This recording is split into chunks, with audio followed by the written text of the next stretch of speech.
This video was brought to you in part by the supporters of the AMTV Patreon. Thank you.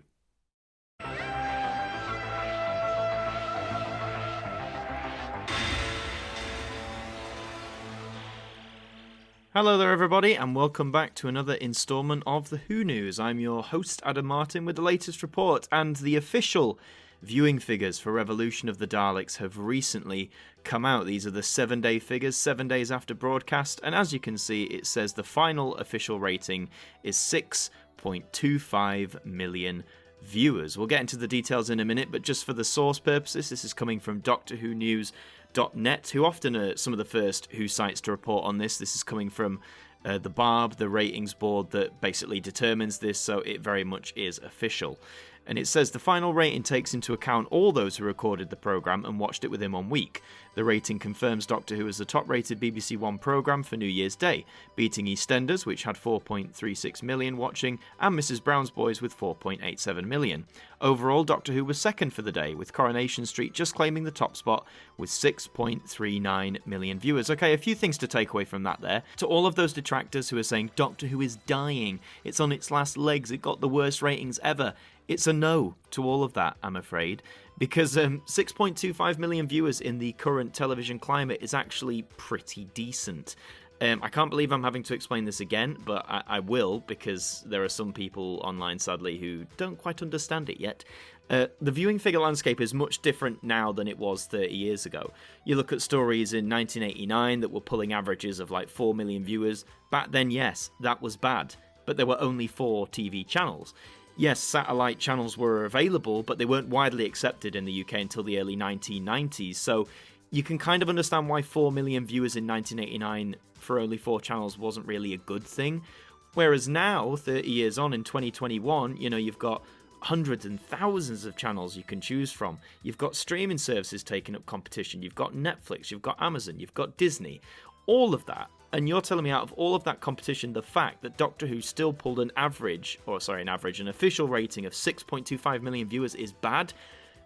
Well, I think your perspective's a bit warped there. Also, it's the top-rated BBC One programme for New Year's Day, so EastEnders and Mrs Brown's Boys, which in the past have actually beaten Doctor Who in the official ratings on Christmas Day, and, well, now New Year as well, it didn't do that. Doctor Who is the best programme of the day, so in some sense you could argue in that respect that the New Year's Day slot is maybe starting to pay off. And in terms of the competition, Coronation Street, I mean, the thing's been going for 60 years, of course it was likely to pip it, but it only pipped it by 0.14 million viewers, which even today is not a huge number in the TV landscape, so, Doctor Who could have easily pipped it into first there, and it still might when we get the 28-day ratings, but these are the official viewing figures. The rest of it says Doctor Who is likely to finish the week as the 8th most watched programme, the same position held by the New Year 2020 programme Spyfall. So that's, top 10. It's still in the top 30 programmes, but also specifically it's in the top 10. So again, is Doctor Who dead? Don't think so. It says the most watched programme for the week ending the 3rd of January was Happy New Year Live, with 9.92 million watching. London marked the start of 2021. That's pretty much a given. I think that's been the case for like the past many years now, where the fireworks do it, because let's face it, where you're at a party or you're at your home, people have the TV on watching the fireworks, so that makes sense. So, to come 8th in that list is very impressive, especially with all the competition, especially with the long gap from season 12 to now, or series 12 I should say. And for all of those, oh, the show is dying, it's dead, here are the ratings for Series 12. Yes, I know this is Wikipedia, but if you go on all these references on this far right column here, they do take you to like the official Barb website and stuff, so these are the official numbers. So, for all those who are saying Doctor Who is on its last legs, this column, the total viewers in millions, this is the one we're going to focus on because that is accounting for the consolidated ratings. So, what was it? Revolution of the Daleks has 6.25 million, so it came third out of the whole season. It only fell below Spyfall Parts 1 and 2. Actually, I tell a lie, it came second for the season. It only fell below Spyfall Part 1 there. It did better than Spyfall Part 2. So Revolution of the Daleks is actually the second highest in terms of viewers at this point in these charts. The rest of them, it falls below, goes down to 5, in some cases 4 million. But then you've also got to take into account this, the 28-day viewers, which will be counted, a month later. Take Revolution's figure now, 6.25 million. it's still done better than every single episode of the season except for Spyfall Parts 1 and 2.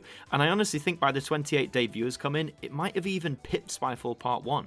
In terms of the appreciation index as well, you can see Revolution scored 79, which means it did better than Orphan 55, it did better than Praxius and Can You Hear Me, but it fell below all the others. But as you see, all these numbers are quite close together, so it's not really that detrimental. So yeah, that's the general consensus. Revolution did pretty well giving this time frame. But now, very briefly, I'll take you to this tweet of mine here, which was just me tweeting the news. But again, this is now a summary for anyone who's still watching and needs to know. So 6.25 million was attained after 7 days after broadcast. It was the highest rated BBC show of the day, it was the second most watched show of the day, and it was only beaten by Corrie by 0.14 million. Conclusion: Doctor Who has done absolutely fine. We're looking at the current ratings playing field. It's not dying, it's not doing badly.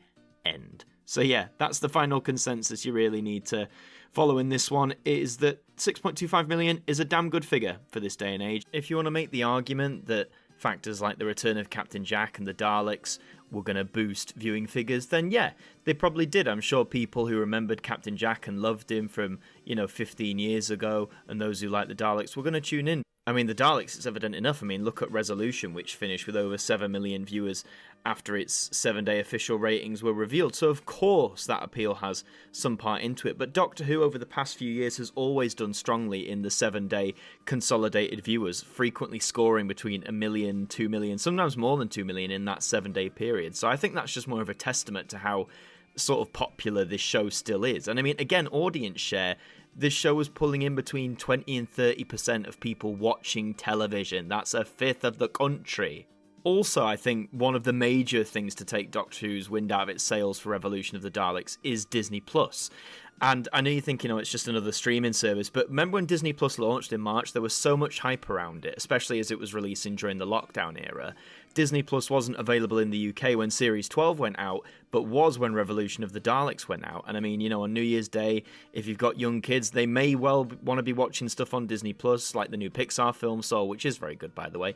But there might have been more of a pull to watch something on Disney Plus rather than stick on Doctor Who, something they know they can watch on catch-up. And I'd be very interested to see if the 28-day ratings back that up. But that's the main news in this report. Thank you very much for watching. If you enjoyed it, please leave a like on this video and let me know in the comments down below. Is this the sort of figure you were expecting? Were you expecting higher? Were you expecting lower? Subscribe to the channel if you're brand new, and if you want to keep up to date with me and all the latest Doctor Who news, do follow me on Twitter or over on Instagram. And if you want to help support the show as well, you can by heading over to patreon.com/AdamMartynAMTV. Thank you very much for watching, and join us next time for the next report.